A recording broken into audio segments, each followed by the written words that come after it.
ओम श्रीं वैष्णवे नमः। ओम नमो भगवते वासुदेवाय नमः। प्रिय भक्तजनों, आप सभी का मायरा वॉइस चैनल में हार्दिक स्वागत है। मायरा वॉइस चैनल की तरफ से आप सभी को विजया एकादशी की हार्दिक शुभकामनाएं। जो भी विष्णु भक्त विजया एकादशी का व्रत कर रहे हैं, उन सभी का व्रत फलदायक हो और विष्णु भगवान की कृपा उन सभी पर बनी रहे। आज की इस वीडियो में आप सुनेंगे विजया एकादशी की व्रत कथा, साथ ही सुनेंगे एकादशी के दिन सुनी जाने वाली एकादशी माता की कथा। तो आइए सुनते हैं। तो प्रेम से बोलिए विष्णु भगवान के अनंत स्वरूपों की जय हो। फाल्गुन मास के कृष्ण पक्ष की एकादशी को विजया एकादशी कहा जाता है और यह इस बार 24 फरवरी को है। पद्म पुराण में भगवान श्री कृष्ण ने ज्येष्ठ पांडु पुत्र युधिष्ठिर को बताया है कि इस एकादशी को विजया एकादशी कहते हैं।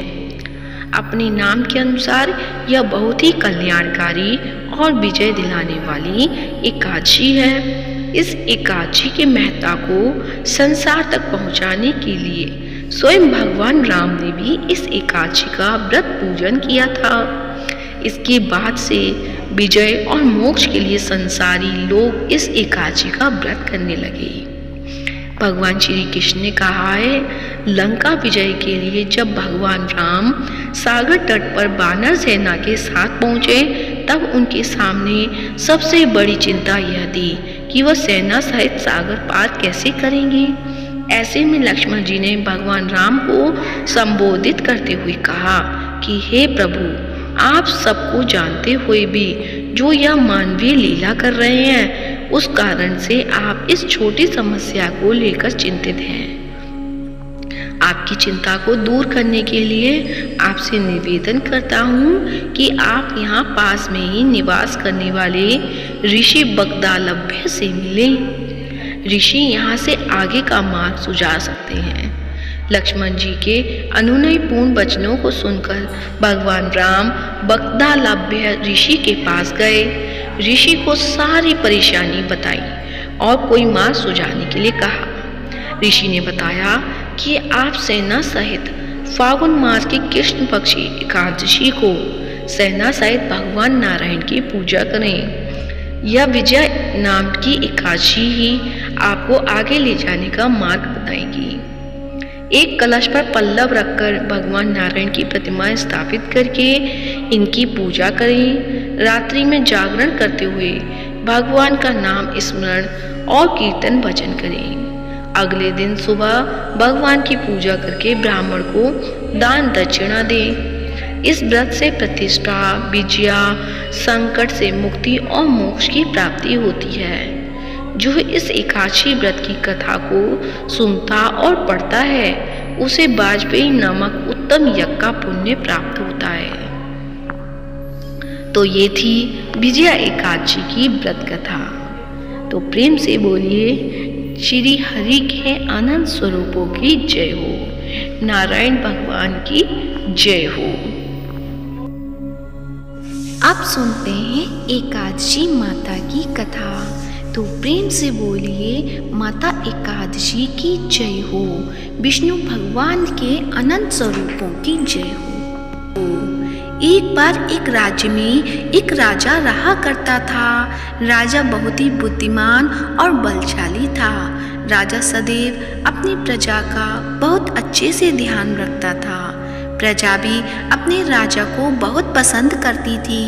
राजा की 2 बेटियां थीं। राजा अपनी दोनों बेटियों से बहुत प्रेम करता था।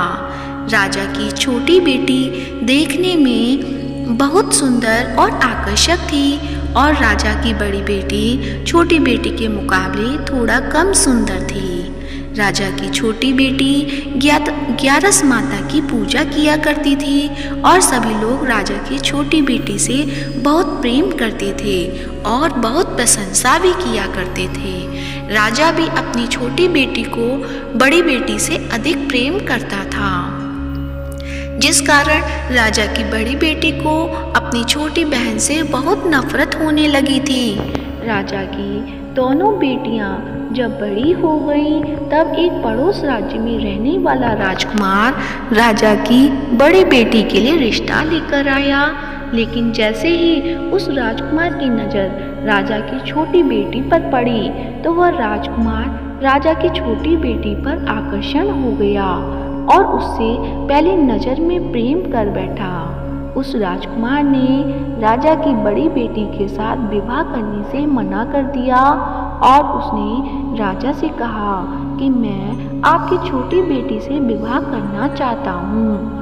जिसके बाद राजा की बड़ी बेटी यह देखकर अपनी छोटी बहन से बहुत क्रोधित हो गई और राजा की बड़ी बेटी ने अपनी छोटी बहन को अपना सबसे बड़ा दुश्मन मान लिया।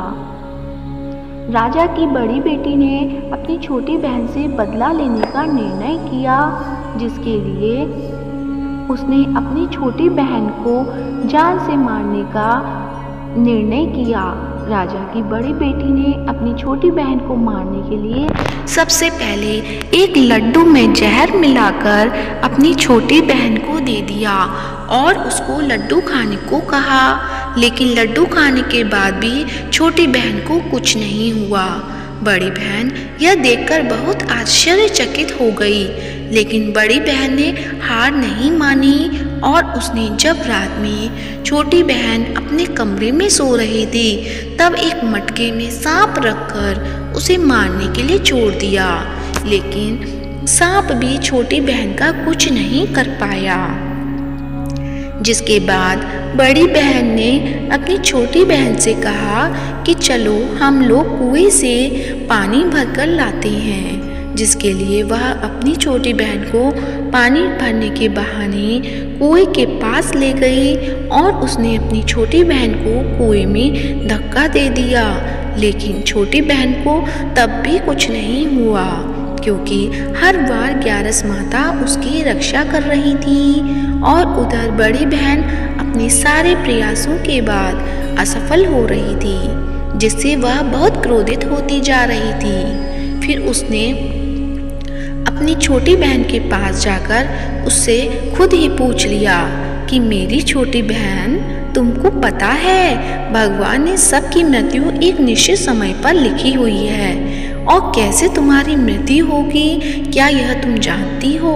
तब छोटी बहन ने अपनी बहन को बताया कि हाँ, मैं जानती हूँ मेरी मृत्यु कैसे होगी। छोटी बहन से यह सुनकर बड़ी बहन मन ही मन बहुत प्रसन्न होने लगी और उसने अपनी छोटी बहन से कहा, तुम मुझे अपनी मृत्यु का राज बताओ। छोटी बहन ने अपनी बड़ी बहन से कहा कि मेरी मृत्यु तो एक तोते में है, जो तोते के गले में एक हार है, उससे मेरी मृत्यु होगी। जब तक कोई भी व्यक्ति तोते को मारकर वह हार अपने गले में पहनेगा तो मैं मूर्छित हो जाऊंगी और जैसे ही उस हार को अपने गले से उतारेगा तो मैं वापस जीवित हो जाऊंगी। अपनी छोटी बहन की मृत्यु का राज जानकर बड़ी बहन बहुत ही खुश हुई और उसने अपनी छोटी बहन को मारने के लिए उसके पालतू तोते को ढूंढना शुरू कर दिया और छोटी बहन को इस बात का आभास हो गया था कि कोई उसकी जान लेना चाहता है, जिसके लिए वह अपने पिताजी के पास गई और उसने अपने पिताजी से कहा कि पिताजी, मेरी मृत्यु के बाद आप मुझे जलाइएगा मत, बल्कि आप मुझे अपनी पुरानी वाली हवेली में एक पलंग पर लिटाकर छोड़ दीजिएगा। अपनी छोटी लड़की की यह बात सुनकर राजा बहुत ही आश्चर्यचकित हो गए। राजा ने अपनी छोटी बहन से बेटी से पूछा, बेटी तुम यह क्या कह रही हो? तब राजा की छोटी बहन ने बताया, पिताजी समय किसी के लिए नहीं रुका है, कब क्या हो जाए किसी को कुछ पता नहीं है। और फिर राजा ने अपनी छोटी बेटी से कहा कि तुम ऐसी बातें क्यों कर रही हो, 2-3 दिन में तो तुम्हारा विवाह है। लेकिन छोटी बेटी ने अपने पिताजी को ऐसा करने पर मजबूर कर दिया और उनसे वचन ले लिया। राजा ने भी अपनी छोटी बेटी की बात स्वीकार कर ली और 2-3 दिनों के बाद जब शादी का समय आया तब राजकुमार बारात लेकर राजा के घर आया और राजकुमार और राजा की छोटी बेटी का विवाह शुरू हो गया। जैसे ही राजा की छोटी बेटी राजकुमार के साथ फेरे लेना शुरू करती है तो उसकी बड़ी बहन अपनी छोटी बहन के कमरे में जाकर उसके तोते को पकड़ लेती है और उसको जान से मार देती है। तोते की गले में जो हार था उसको अपने गले में धारण कर लेती है। जैसे ही बड़ी बहन उस हार को अपने गले में धारण करती है तो उधर छोटी बहन 3.5 फेरे ले पाती है और वहीं पर बेहोश होकर गिर जाती है। जिसके बाद राजा ने बड़े बड़े दर्द हकीमों को बुलवाया और अपनी छोटी बेटी का इलाज करने के लिए कहा।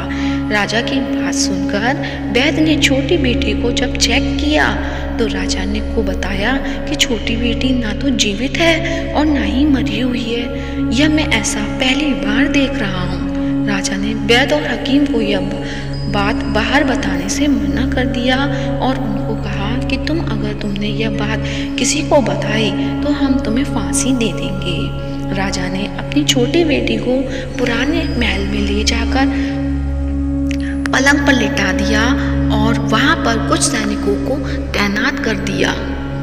वापस अपने महल पर आ गया। राजा की बड़ी बेटी अपने पिताजी के पास आई और कहने लगी, पिताजी, अगर यह शादी संपन्न नहीं हुई तो आपकी इज्जत का क्या होगा? आप कहें तो मैं आपकी इज्जत बचाने के लिए राजकुमार से शादी करने के लिए तैयार हूँ। जिसके बाद राजा ने अपनी बड़ी बेटी की बात मान ली और राजा ने बड़ी बेटी को छोटी बेटी के कपड़े पहनाकर मंडप पर भेज दिया। लेकिन राजकुमार यह जान गया कि राजा की छोटी बेटी नहीं है बल्कि यह राजा की बड़ी बेटी है। लेकिन जब राजकुमार ने शादी करने से मना किया तो सभी लोगों ने राजकुमार को विवश करके राजा की बड़ी बेटी से बचे हुए फेरों को संपन्न करा दिया और विवाह करवा दिया। जिसके बाद राजकुमार राजा की बड़ी बेटी को अपने महल ले गया। राजकुमार राजा की बड़ी बेटी से ना तो बात करता था, ना ही उसको पसंद करता था, ना ही उसके आसपास भटकता था और राजकुमार ने यह फैसला कर लिया कि वह अपनी प्रेमिका को ढूंढ कर रहेगा और ये जानकर रहेगा कि उसके साथ क्या हुआ। एक दिन राजकुमार अपने घोड़े पर सवार होकर राजा के पुराने महल के पास पहुंच गया, जहां पर उसने कुछ सैनिकों को देखा। महल के पास जाकर पहुंचकर राजकुमार जब महल को ध्यान से देखा तो वह समझ गया कि यह तो हमारे ससुर जी का महल है। तब राजकुमार ने सैनिकों से पूछा कि तुम लोग यहाँ क्या कर रहे हो? इस महल के अंदर उस पलंग पर कौन लेटा है? जिसके बाद सैनिकों ने बताया कि यहाँ पर राजा की छोटी बेटी लेटी है। यह सुनकर राजकुमार बहुत प्रसन्न हो गया और वह तुरंत अपनी प्रेमिका के पास पहुंच गया और उसकी सेवा करने लगा।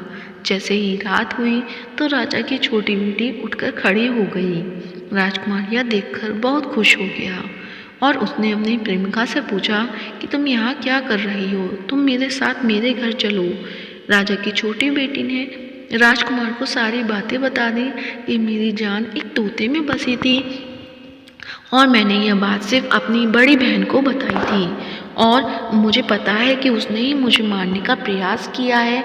उसके पास एक हार है जिसको वह सुबह पहन लेती है और रात को उतार देती है। जब तक वह हार को पहनकर रहती है तब तक मैं मूर्छित रहती हूँ और जैसे ही वह हार को उतार देती है तो मैं जीवित हो जाती हूँ और जब तक मेरी बड़ी बहन के पास वह हार है तब तक मैं ऐसे ही जीवित और मूर्छित होती रहूँगी। अगर मेरी बहन के पास जो हार वह मेरे हाथ में लग जाए तो मैं हमेशा के लिए जीवित हो जाऊंगी।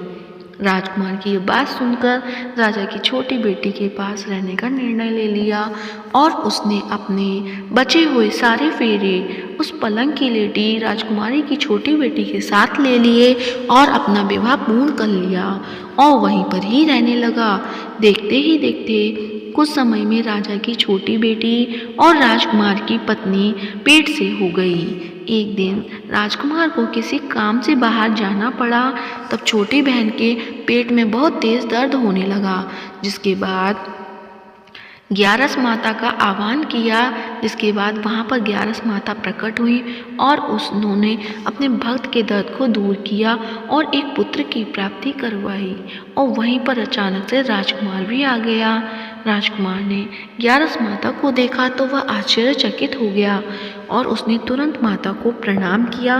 और ग्यारस माता ने राजकुमार से कहा कि जब तुम्हारा तो 5 वर्ष का बालक हो जाए तो तुम अपनी पत्नी का हार आकर इसके गले में डाल देना। और देखते ही देखते राजकुमार और राजा की छोटी बेटी का पुत्र 5 वर्ष का हो जाता है। तो राजकुमार अपने बेटे से कहता है कि बेटा, मैं कुछ काम से बाहर जा रहा हूँ, तुम अपनी माता का ध्यान रखना। और वहाँ से चला जाता है। राजा को बाहर निकलता देख बड़ी बहन के सैनिक देख लेते हैं और बड़ी बहन को जाकर सारी बातें बता देते हैं। जिसके बाद बड़ी बहन अपनी छोटी बहन के पुत्र को वहाँ से उठवा लेती है और उसको मरवा देती है। छोटी बेटी के पुत्र के 2 टुकड़े करवा देती है। पहला टुकड़ा चक्की के पास छिपा देती है और दूसरा टुकड़ा अपनी पलंग के नीचे रख लेती है। अब ग्यारस माता भिखारी का रूप लेकर आती हैं। एक भिखारी का रूप रखकर बड़ी बहन के पास चली आती हैं, जिसके बाद वहाँ पर भिक्षा मांगने लगती हैं। बड़ी बहन अपने नौकर से कहती है कि जाकर भिक्षा दे दो, लेकिन जैसे ही नौकर ग्यारस माता को भिक्षा देने के लिए आते हैं तो माता उन्हें मना कर देती हैं और कहती हैं तुम्हारी महारानी से ही भिक्षा लूँगी। इसके बाद बड़ी बहन स्वयं ही भिक्षा देने के लिए माता के पास आती है। तब माता एक बिल्ली का रूप लेकर उसके कमरे में चली जाती हैं और वहाँ पर छोटी बेटी के पुत्र के 2 टुकड़ों को आपस में जोड़ देती हैं और उसे जीवित कर देती हैं और फिर वहाँ से चली जाती हैं। राजकुमार अपने बेटे को लेकर अपनी पत्नी के पास जाता है और उसे कहता है कि तुम इसका ध्यान रखना। अगर तुम इस बच्चे का अच्छे से ध्यान रखोगी तो मैं तुमसे बात करूँगा। एक दिन राजकुमार अपने बच्चे से कहता है कि तुम अपनी मम्मी से उसके गले का हार मांग लो। जिसके बाद राजकुमार का लड़का अपनी मम्मी के पास जाता है और कहता है मम्मी, मुझे तुम्हारा हार चाहिए जो तुमने गले में पहन रखा है। ये सुनकर पहले तो बड़ी बहन बहुत क्रोधित होती है, पर उसको याद आता है कि राजकुमार ने कहा था कि अगर मैं इस बच्चे का ध्यान अच्छे से रखूँगी तो वह मुझसे बात करेंगे। जिसके कारण वह हार को उस बच्चे को दे देती है और वह तुरंत हार को ले जाकर अपने पिताजी को दे देता है। तभी राजकुमार अपनी बेटी को लेकर वहाँ से जाने लगता है और अपनी पत्नी से कहता है कि तुम हमारे लिए खाना बनाकर रखना, मैं शाम को आकर तुम्हारे साथ खाऊंगा। और वह अपने बेटे को लेकर वहाँ से चला जाता है। जिसके बाद वह राजा के पास जाता है और उनको सारी बातें बता देता है। राजा अपनी बड़ी बेटी की यह करतूत सुनकर बहुत क्रोधित होते हैं और अपनी परवरिश पर ही दोष देने लगते हैं और राजकुमार को अपनी छोटी बेटी के साथ रहने के लिए आदेश देते हैं। तो ये थी ग्यारस माता की कहानी। प्रेम से बोलिए एकादशी माता की जय हो। अब सुनते हैं एकादशी माता की आरती। ओम जय एकादशी माता, मैया जय एकादशी माता। विष्णु पूजा व्रत को धारण कर शक्ति मुक्ति पाता। ओम जय एकादशी माता, तेरे नाम गिनाऊं देवी भक्ति प्रदान करनी। गण गौरव की देनी माता शास्त्रों में भरनी।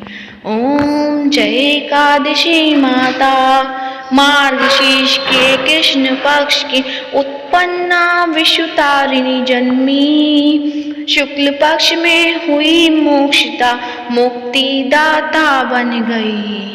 ओम जय एकादशी माता, पौष के कृष्ण पक्ष की सफला नामक है। शुक्ल पक्ष में होए पुत्रदा आनंद अधिक रहे। ओम जय एकादशी माता, नाम षटतिला माघ मास में कृष्ण पक्ष आवे। शुक्ल पक्ष में जया कहावे विजय सदा पावे। ओम जय एकादशी माता विजया फागुन कृष्ण पक्ष में शुक्ला आमल की। पाप मोचनी कृष्ण पक्ष में चैत्र महाबल की। ओम जय एकादशी माता चैत्र शुक्ल में नाम कामदा धन देने वाली। नाम बरूधनी कृष्ण पक्ष में वैशाख महाबाली। ओम जय एकादशी माता शुक्ल पक्ष में होए मोहिनी अपरा ज्येष्ठ कृष्ण पक्षी। नाम निर्जला सब सुख करनी शुक्ल पक्ष रखी। ओम जय एकादशी माता योगिनी नाम आषाढ़ में जानो कृष्ण पक्ष करनी। देवशयनी नाम कहायो शुक्ल पक्ष धरनी। ओम जय एकादशी माता कामिका श्रावण मास में आवे कृष्ण पक्ष कहिए। श्रावण शुक्ला होय पवित्रा आनंद से रहिए। ओम जय एकादशी माता अजा भाद्रपद कृष्ण पक्ष की परिवर्तनी शुक्ला। इंद्रा अश्विन कृष्ण पक्ष में व्रत से भवसागर निकला। ओम जय एकादशी माता पापान कुशा है शुक्ल पक्ष में आप हरनहारी। रमा मास कार्तिक में आवे सुखदायक भारी। ओम जय एकादशी माता देवठानी शुक्ल पक्ष की दुख नाशक मैया। पावन मास में करूं विनती पार करो नैया। ओम जय एकादशी माता परमा कृष्ण पक्ष में होती जन मंगल करनी। शुक्ल पक्ष में होय पद्मिनी दुख दारिद्र हरणी। ओम जय एकादशी माता जो कोई आरती एकादशी की भक्त सहित गावे। जन गुरुदिता स्वर्ग का वासा निश्चय वह पावे।